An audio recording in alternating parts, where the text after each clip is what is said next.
Amigos y amigas, muy buenas tardes y bienvenidos nuevamente a Tribuna Peruana. El día de hoy les traemos un video acerca de la matanza de Barrios Altos sucedida en 1991 en el Perú.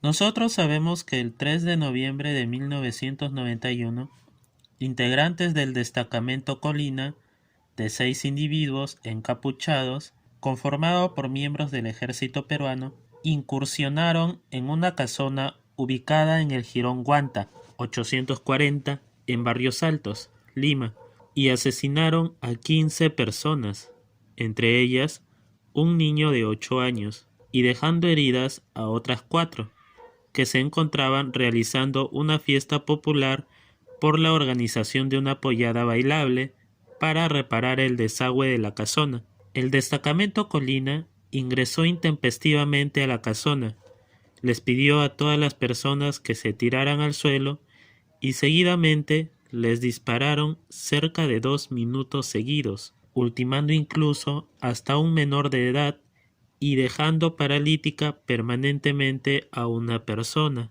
El crimen impactó mucho a la opinión pública y hasta el día de hoy trasciende por diversos motivos.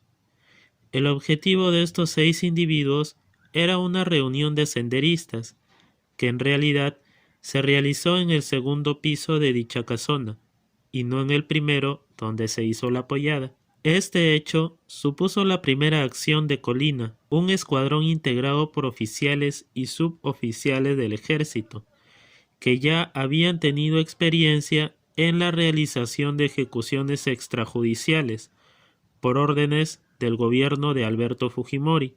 A diferencia de otros grupos de este tipo, conformados durante el proceso de lucha contrasubversiva, fue creado desde las altas esferas del poder, incluyendo la Presidencia de la República, el Servicio Nacional de Inteligencia y la Comandancia General del Ejército, es decir, la cúspide de la pirámide militar, y su principal responsable político terminaron involucrados en una serie de crímenes cometidos en los departamentos de Lima y Ancash, en el marco de una estrategia de eliminación selectiva de personas sospechosas de ser miembros de Sendero Luminoso.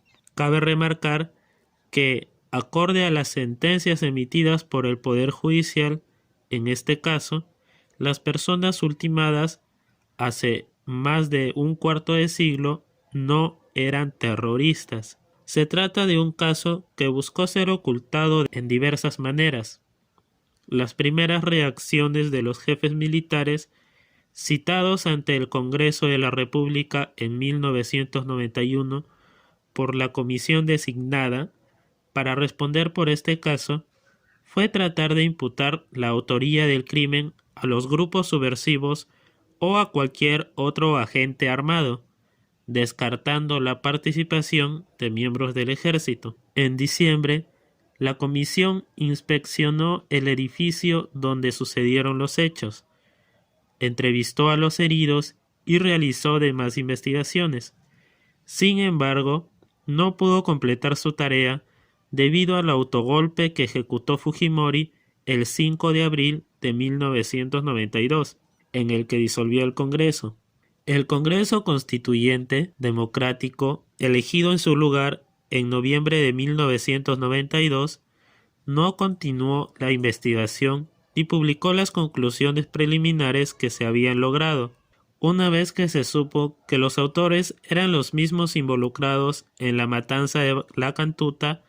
Se les procesó en el fuero militar y posteriormente se dictó la Ley 26.479, que daba amnistía para evitar que este y otros crímenes pudieran ser investigados y sancionados por la justicia común. A ello se suma la campaña de medios vinculados al régimen para calificar como terroristas a las víctimas de estos hechos y, años más tarde, una sala de la Corte Suprema de Justicia intentó rebajar las penas por estos hechos, lo que tuvo que ser revertido gracias al seguimiento del Sistema Interamericano de Derechos Humanos. en mayo de 1993 y nuevamente en enero de 1995, oficiales disidentes del Ejército del Perú hicieron público que los miembros del Grupo Colina fueron los responsables de la masacre de Barrios Altos. Los oficiales también señalaron que tanto el jefe del Comando Conjunto de las Fuerzas Armadas del Perú como el jefe del Servicio de Inteligencia Nacional tenían pleno conocimiento de la masacre. El caso de Barrios Altos supuso la primera sentencia de la Corte Interamericana de Derechos Humanos respecto a la nulidad de leyes de amnistía para graves violaciones a los derechos humanos. Con el fallo dictado en 2001, la Corte Interamericana de Derechos Humanos abrió una línea jurisprudencial que ha sido ratificada en sentencias emitidas para distintos países de la región, señalando que este tipo de normas no pueden aplicarse para evitar la investigación y sanción de crímenes execrables, más aún en hechos como los ocurridos en Barrios Altos, que han sido calificados también como crímenes de lesa humanidad. Durante los últimos 15 años, la jurisprudencia y la doctrina ha sido más clara en esta materia. Luego de la caída de Fujimori en el año 2001, la ley de amnistía fue derogada y el caso fue reabierto, con lo que un buen número de los acusados fueron detenidos. El 21 de marzo de 2001, la fiscal de la Nación, Nelly Calderón, denunció a Fujimori ante el Congreso, sindicándolo como coautor de la masacre. Presentó evidencia de que Fujimori, actuando de acuerdo con Vladimiro Montesinos, jefe del CIN, tuvo control sobre el Grupo Colina. La denuncia señala que dicho grupo no hubiera podido cometer crímenes de esa magnitud sin el consentimiento expreso o las órdenes directas de Fujimori, y que tanto la formación como el funcionamiento del Grupo Colina fue parte de una política integral de contrainsurgencia que implicó sistemáticas violaciones a los derechos humanos. De acuerdo a lo señalado, Fujimori fue a los cuarteles generales del Servicio de Inteligencia Nacional para celebrar, junto con los oficiales de inteligencia, el aparente éxito de la operación de Barrios Altos. En el 2001, nuestro gobierno aceptó pagar $3.3 millones en compensación a los 4 sobrevivientes y a los parientes de las 15 personas asesinadas. El 13 de septiembre de 2001, el vocal supremo, José Luis Lecaros, presentó una solicitud internacional al Interpol para que se arreste a Fujimori, que por ese entonces vivía en Japón. En agosto del 2003, el gobierno peruano presenta una solicitud ya de extradición para Fujimori, y entre los crímenes que se citan en dicho documento se consigna la masacre de Barrios Altos. En 2004, los jueces peruanos ordenaron la liberación de varios de los sospechosos de la masacre de Barrios Altos, quienes habían estado presos por más de 3 años sin sentencia. Ello debido a la recomendación de la Comisión Interamericana de Derechos Humanos. El presidente de la Corte Suprema de Justicia dijo que estaba llevando a cabo una investigación para determinar las causas de por qué los jueces permitieron que los juicios se extendieran tanto. Inicialmente, el gobierno japonés, en cuanto a la extradición de Alberto Fujimori, se opuso, porque los padres de Fujimori habían emigrado al Perú desde Japón y era ciudadano japonés. Sus leyes prohibían la extradición de nacionales. Además, Japón y Perú no tenían entonces un acuerdo de extradición. Perú finalmente obtuvo la extradición cuando Fujimori viajó a Chile. Fujimori fue juzgado y a la vez condenado a 25 años de prisión por su responsabilidad en la masacre de Barrios Altos. Se trata de uno de los casos que supuso la más alta condena a Alberto Fujimori.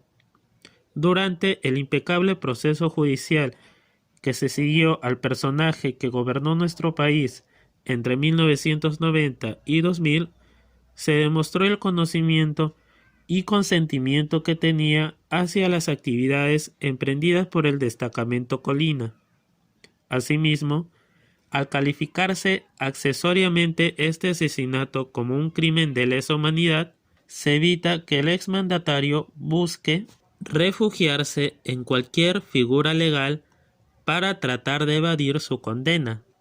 Además, se trató de la primera vez que un personaje elegido por el pueblo es sentenciado por violaciones a los derechos humanos, con una sentencia que es estudiada a nivel mundial. Estamos ante hechos que no solo son repudiados, sino que no trajeron efecto positivo alguno para la lucha contra Sendero Luminoso y el MRTA. Como la historia nos enseñó, fue con inteligencia policial, sin vulnerar derechos fundamentales, que se pudo lograr la desarticulación de las dos organizaciones subversivas, que cometieron muchos crímenes contra nuestros hermanos peruanos.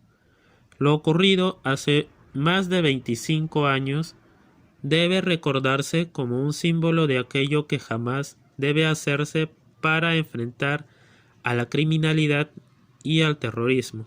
Es una historia que nunca debemos de olvidar. Lamentablemente es parte de nuestra historia y puede ser que sean responsables las autoridades, pero también debemos ser conscientes de estos hechos para tenerlos muy en cuenta. Este ha sido el video del día de hoy.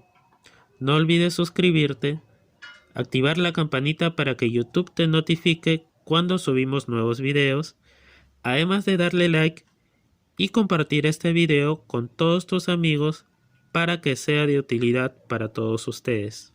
Conmigo será hasta otra oportunidad.